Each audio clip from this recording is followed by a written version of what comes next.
Jasprit Bumrah bowling অ্যাকশনের কারণে তিনি সবসময় আলাদা, তবে এবার তার বোলিং অ্যাকশন নিয়ে উঠছে বিতর্ক।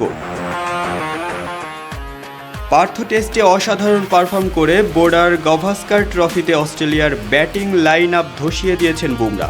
প্রথম ইনিংসে 5 উইকেট নিয়েছে, যা তার টেস্ট ক্যারিয়ারে 11তম। কিন্তু অস্ট্রেলিয়ার কিছু ক্রিকেট ভক্ত এবং বিশ্লেষক তার বোলিং অ্যাকশন নিয়ে প্রশ্ন তুলেছেন। ফক্স ক্রিকেটের স্লো মোশন ভিডিওতে দেখানো হয়েছে তার কোনোই স্বাভাবিকের চেয়ে বেশি বাড়ছে। একজন সামাজিক যোগাযোগ মাধ্যমে লিখেছেন, এই অ্যাকশন নিয়ে জসপ্রীত বুমরা বল করার অনুমতি পেল কিভাবে? এটা পরিষ্কার চাকিং। অন্য একজন মন্তব্য করেছেন, সাইড অ্যাঙ্গেল থেকে বুমরার কোনোই 15 ডিগ্রির বেশি বাড়ছে বলে মনে হচ্ছে, এটা স্পষ্টভাবে অবৈধ। তবে ভারতীয় সমর্থকেরা এই অভিযোগকে সরাসরি ষড়যন্ত্র বলে উড়িয়ে দিয়েছেন।